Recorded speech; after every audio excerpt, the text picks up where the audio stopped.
Bonjour, aujourd'hui je vous propose de se retrouver autour du Nirupana numéro 4, toujours dans le recueil d'enseignements de Nisargadatta Maharaj, Méditation avec Sri Nisargadatta Maharaj. Un entretien qui a eu lieu le 22 décembre 1977. C'est donc Nisargadatta qui parle, hein, sans échange de questions-réponses. Ce sont uniquement les propos de Nisargadatta qui ont été pris en note par son disciple. Votre rêve vous est propre, personne ne peut le voir. Pareillement, votre monde vous est propre.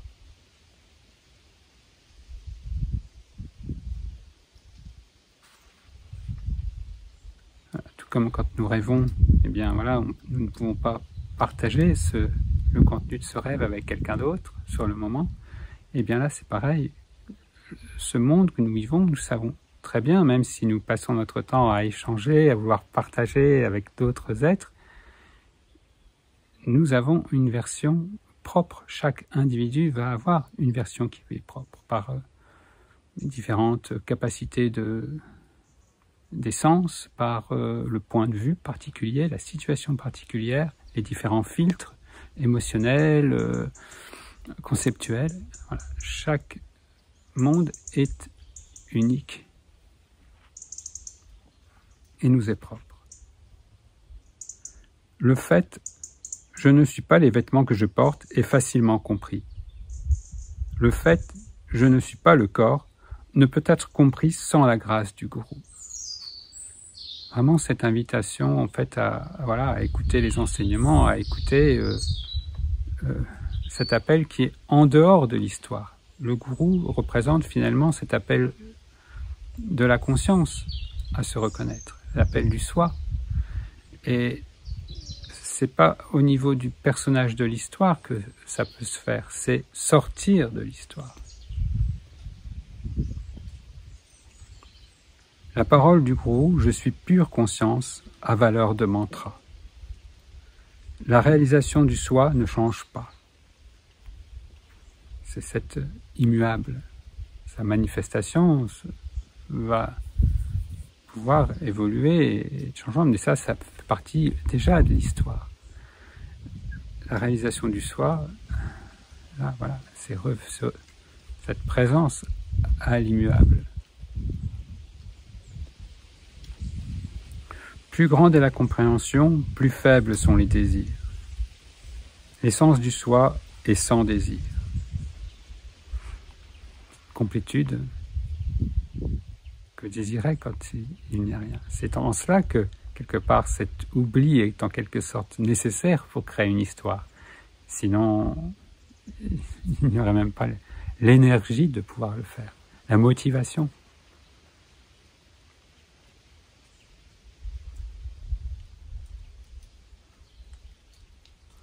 Le jiva, le soi identifié au corps, est épris du corps. Dans cet oubli de notre véritable identité, eh bien voilà, se crée déjà ce premier attachement, cette première identité au corps. Et tout ce que cela induit évidemment bien ensuite. Dans tous les cas, n'oubliez pas que même absorbé dans le soi, le corps doit être bien soigné. Et au-delà du corps, c'est simplement aussi, voilà, ne pas non plus d'un seul coup, des fois dans des compréhensions qui peuvent manquer de maturation aussi, d'un délaissement total, d'un rejet presque même, mais empreint encore d'une certaine négativité ou d'une souffrance du monde manifesté.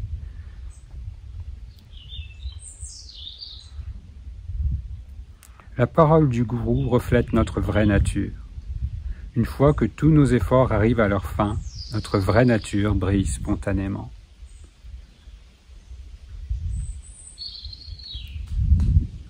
L'effort, c'est en fait aussi encore, on pourrait dire, dans l'histoire, c'est le non-effort et la spontanéité et le pendant, on pourrait dire, dans l'histoire, dans la manifestation, cela va passer par un effort et une assiduité, une intensité. Et là, ici, c'est l'état naturel aussi. On parle de sahaja samadhi, l'état samadhi naturel, ce qui est là naturellement, qui ne demande pas un effort particulier. C'est tout ce paradoxe, en fait. Et une certaine clarté sur ce paradoxe va permettre justement d'appréhender cette totalité, notre totalité. C'est dans ce sens que là on touche aussi à la non-dualité.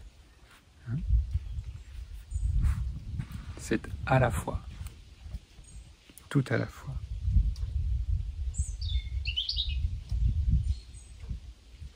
Celui qui a tant soit peu contemplé le soi n'aura plus besoin d'aucun dieu ou déité. En fait, il n'aura besoin de rien. Un tel être ne blessera même pas la plus petite créature.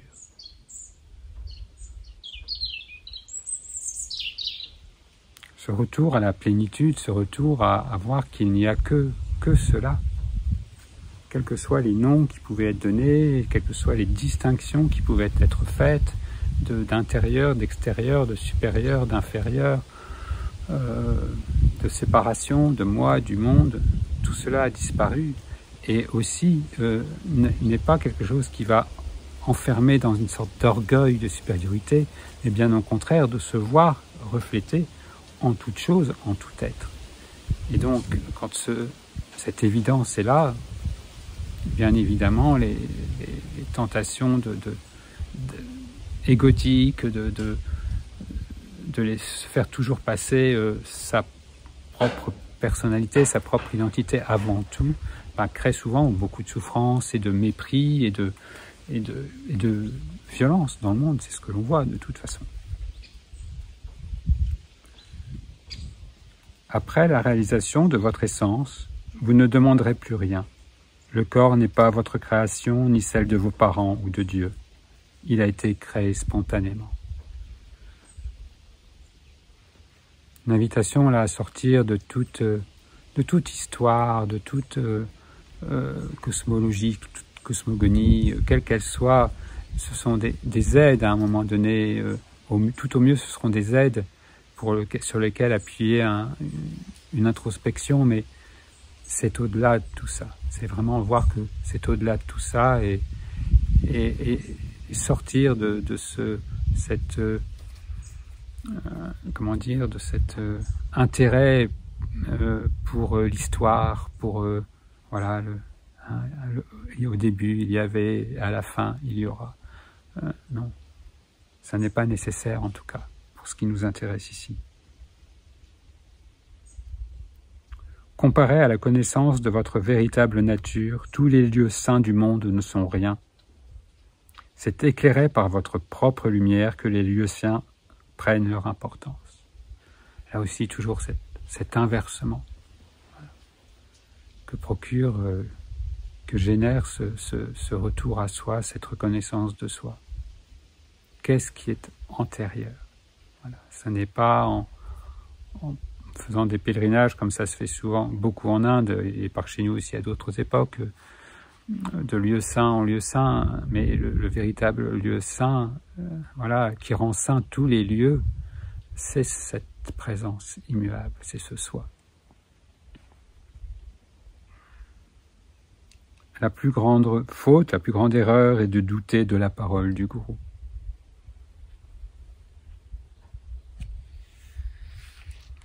La parole du gourou, c'est au-delà de simplement des mots aussi d'un maître, d'un gourou, c'est aussi de douter de cette écoute que l'on peut avoir de notre véritable présence.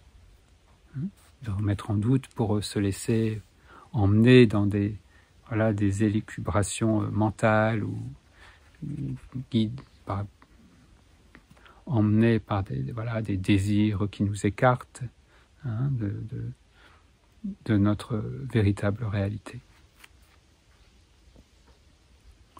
La lumière que vous voyez à l'extérieur vient de votre propre lumière. La lumière du soleil et de la lune ne peuvent être comparées à la lumière du soi.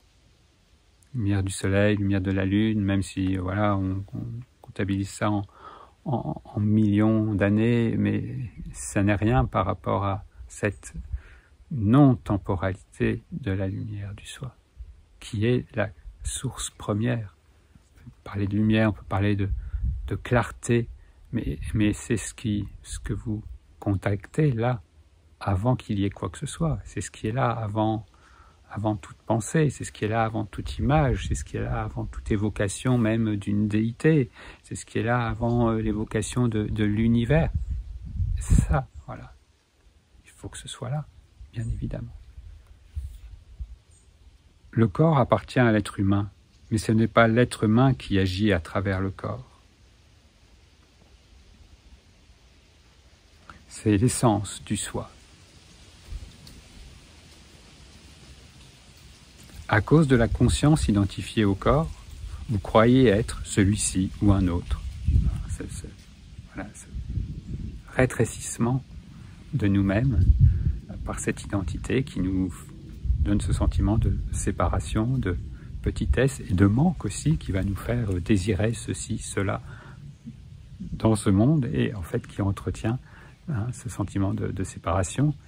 Voilà, qui va juste des fois s'arrêter, qui va nous faire croire que oui, acquérir ça va nous satisfaire, parce qu'au moment de l'acquisition, voilà, la tension et la sensation de manque semblent combler, parce qu'il n'y a plus justement cette tension vers, cette attente qui se résorbe, et qui nous fait croire que c'est l'objet en question ou la situation en question qui a résolu le problème. Mais non, c'est au contraire, c'est l'absence, voilà, de cette tension vers et de cet entretien de ce sentiment de manque qui nous fait en fait, en quelque sorte, là, bien souvent dans ces cas-là, inconsciemment, mais revenir à, voilà, un sentiment de plénitude, toute simple, mais qui n'a pas besoin de tout ce schéma-là pour être.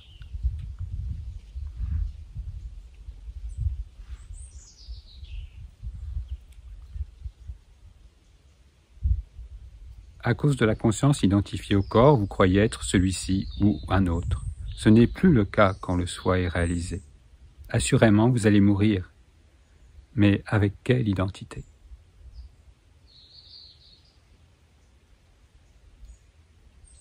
Bien sûr que ce corps va disparaître, mais est-ce qu'il va disparaître avec tout le processus d'être identifié, avec toutes ces peurs, avec tous ces concepts qui lui sont liés, ou est-ce que voilà, c'est simplement la disparition du corps va se faire avec tout ce qui lui est lié, de sensations, de perceptions, de pensées, mais en qui, en quoi? En ce qui ici était déjà là avant la naissance, de ce qui ici a toujours été là, de ce qui ici sera là encore après la disparition de ce corps. La sensation « je suis » crée un léger mouvement en vous.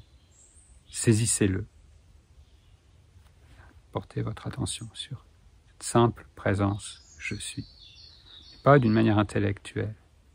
L'invitation à sentir ce léger mouvement, c'est même pas forcément un léger mouvement, mais c'est ce niveau des sensations. Quitter le mental pour être dans l'expérience directe.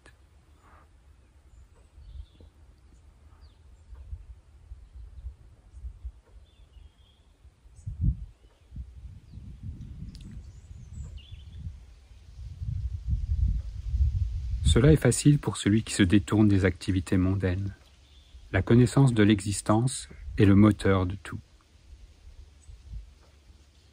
La conscience qui vous donne la sensation « je suis » est pareille au fait de se trouver au pied du Sadguru. Invitation déjà donc à revenir à ce « je suis ». Plus simple expression, on pourrait dire, cette plus simple manifestation, sentiment d'être. Et comme cela a souvent été évoqué, de le voir non pas comme un objet à saisir, mais comme un entrebâillement, comme une porte, comme un espace.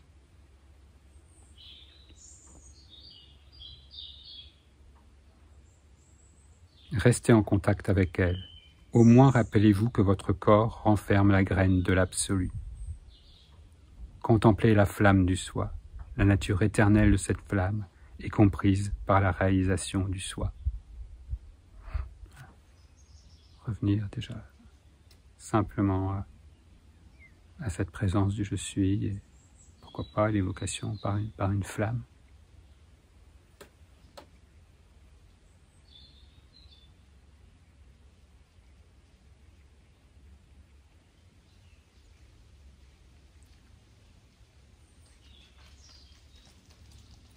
Soyez conscient que c'est votre propre histoire. Il ne s'agit pas là de conceptualisation de quelque chose d'extérieur, d'une compréhension d'un monde qui nous serait étranger ou dont nous serions séparés. C'est vraiment toujours de nous-mêmes dont il s'agit. Nous-mêmes, bien sûr, pas en tant que petite identité, mais nous-mêmes en tant que, voilà, cette présence immuable. Alors votre qualité sera équivalente à celle de Brahman. Brahman, hein, voilà, on pourrait dire le Dieu créateur. Hein.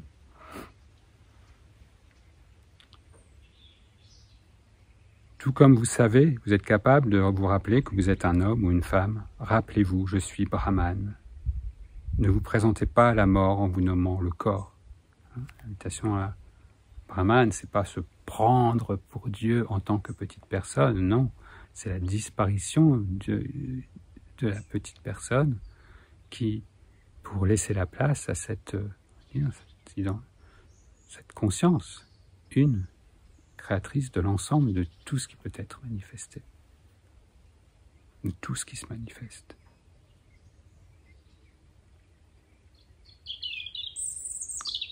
La méditation sur le soi est ce qui nous sauve. Le temps se dissoudra alors en vous et non pas vous dans le temps. Là aussi encore vraiment toujours ce renversement.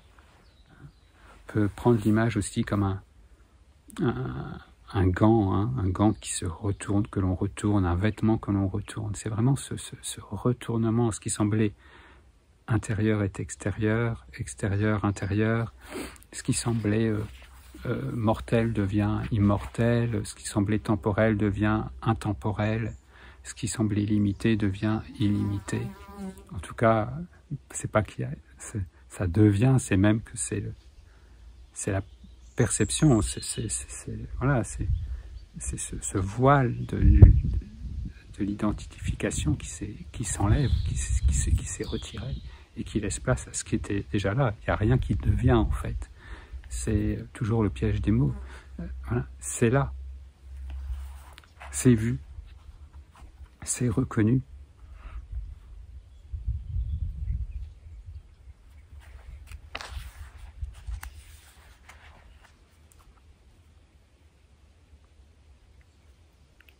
Ô gourou, ta vraie nature n'est en rien différente de mon propre soi, et c'est ainsi que je me suis rendu à toi. Toujours ce langage sur des plans différents, hein, de Nisargadatta quand il évoque le gourou. Peut-être vraiment le maître en qui on a toute confiance, en qui vraiment on va pouvoir s'abandonner suffisamment pour se laisser guider, hein, et que cette guidance soit plus forte que tous les errements du mental, hein, et des conditionnements. Mais aussi jusqu'à ce que vraiment ce réveil du gourou intérieur puisse vraiment se faire et qu'il n'y ait plus de distinction, hein, entre cette présence intérieure qui nous guide et qui agit et qui fait tout et qui a toujours tout fait, malgré même tous les masques, tous les oublis, hein, tous les concepts qui peuvent interférer et des fois donner des comportements même complètement opposés à cette nature essentielle, qui peuvent même la nier. C'est ça, en même temps, j'allais dire, la beauté de ce jeu aussi, quand on peut le regarder avec suffisamment de distance, c'est vraiment cet oubli en quelque sorte presque total qui doit être là pour pouvoir que cette reconnaissance puisse se faire véritablement. Et c'est cette capacité qu'a l'être humain de pouvoir à la fois totalement, qui peut se faire de la conscience à travers l'être humain, à la fois pouvoir totalement s'oublier et aussi en même temps totalement se reconnaître et n'avoir que pour seul désir de se retrouver.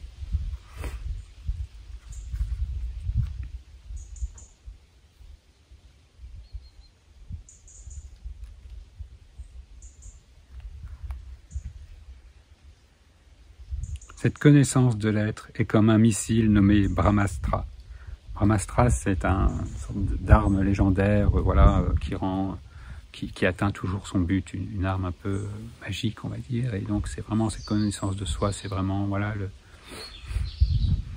la clé de tout, quoi, finalement. Parce que, voilà, au lieu de s'occuper de tel petit problème, de tel autre petit problème, de résoudre ceci, de résoudre cela, voilà, non.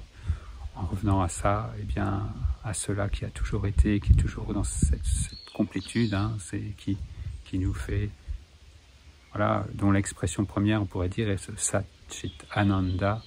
Eh bien, voilà, tous les autres problèmes reprennent leur place de simples histoires, on pourrait dire, périphériques.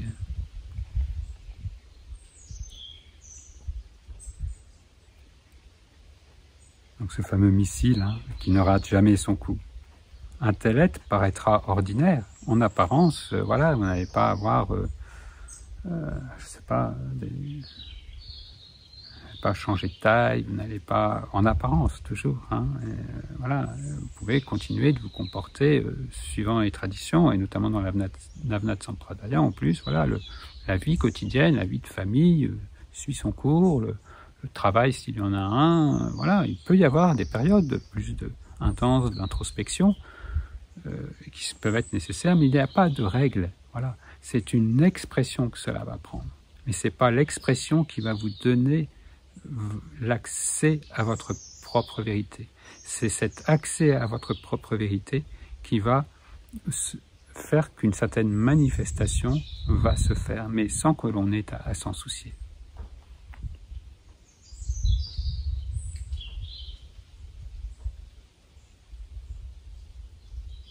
Méditez sur le méditant, sur rien d'autre.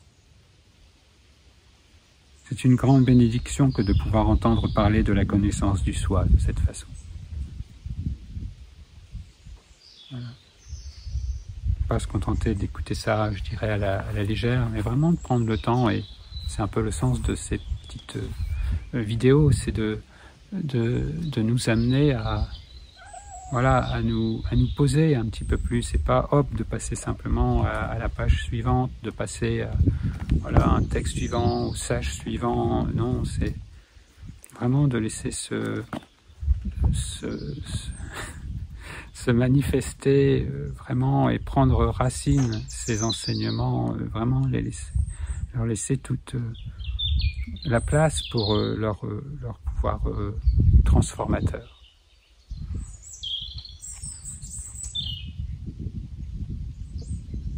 Voilà. Bien évidemment, vous retrouverez le texte dans son entier sur le site. Et puis voilà, tout simplement laisser se faire cette reconnaissance de la conscience en elle-même, par elle-même.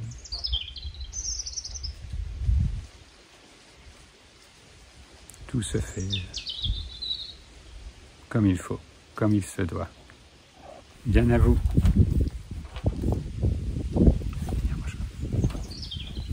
Voilà.